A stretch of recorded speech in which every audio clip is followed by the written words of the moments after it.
హయాంలో సూచనల ప్రకారం అత్యధిక ధాన్యం పండిస్తే ఒక ఆయన అంటాడు నేను రోడ్డు మీద పోతాను ధాన్యం కొనుగోలు చేయట్లేదు అంటాడు. ఎక్కడ ధాన్యం కొనుగోలు చేయట్లేదు?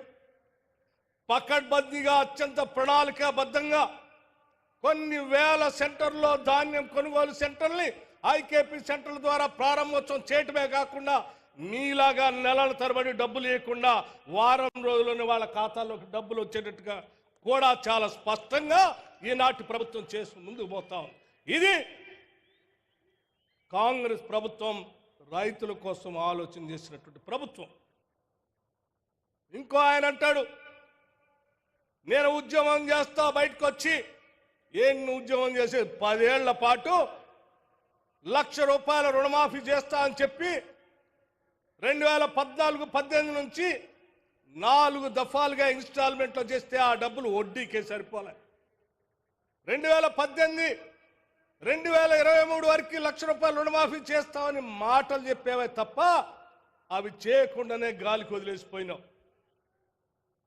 మేము మా ముఖ్యమంత్రి గారు యావత్ రాష్ట్ర మంత్రిమండలి మొత్తం కూడా ఆలోచన చేసి ఆనాటి కాంగ్రెస్ ప్రభుత్వ ఎన్నికల సందర్భంలో మేము ఇచ్చిన హామీ మేరకు తప్పనిసరిగా 2 లక్షల లోపులో ఉన్నటువంటి రైతుల రుణాలన్నింటినీ కూడా మాఫీ చేస్తామని చెప్పి చాలా స్పష్టంగా మాట ఇవ్వటమే కాదు ఆగస్టు 15 లోపలికల్లా చేస్తానని ముఖ్యమంత్రి గారు మాట ఇవ్వటమే కాకుండా మీలాగా తప్పించుకోవాలి ఇచ్చిన మాట ప్రకారం మాట తప్పకుండా వెనక్కి తిరగకుండా కేవలం 15 రోజుల్లోనే 18,000 కోట్ల రూపాయలు 2 లక్షల లోపల ఉన్న వాళ్ళందరికీ రుణమాఫీ చేశాం.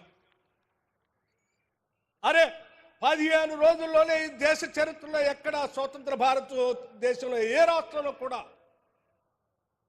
18,000 కోట్లు రుణమాఫీ చేసిన దాఖలాలు లేవు. మరి మీరు 8 లక్షల కోట్ల రూపాయల అప్పుల భారాన్ని మా మీద వేస్తే కూడా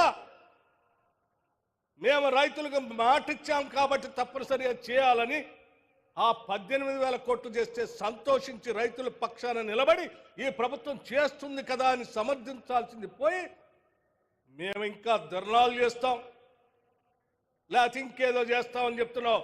నువ్వు ధర్నాలు చేయటానికో లేకపోతే ఇంకోటి చేయటానికి రాష్ట్ర ప్రభుత్వం చూస్తూ ఊరుకోవటానికి సిద్ధంగా లేదు. ఏ ఒక్క అంశాన్ని కూడా మేము వదిలిపెట్టాం. మేము ఇచ్చిన మాట ప్రకారం అన్నీ చేసుకుంటూ పోతూనే ఉంటాం. మీలాగనే మేము కూడా ఉంటామని మీరు భావిస్తే పొరపాటు. 18,000 కోట్ల రూపాయలు ఇచ్చిన తర్వాత కొద్ది మందికి రేషన్ కార్డు లేకనో ఆధార్ కార్డు తప్పిపోయో లేకపోతే బ్యాంక్ అకౌంట్ తప్పిదం వల్ల వాటి వల్ల కొద్దిమంది ఆగిపోతే ఇయ్యలేదు మీరు మాట తప్పారు మీ మీద ఉద్యమం చేస్తా ఉన్నాను. ఎందుకు చేస్తావయ్యా? మేమే వదిలిపెట్టడానికి సిద్ధంగా లేవు. మీకంటే ముందే మా వ్యవసాయ శాఖ మంత్రి గారు మా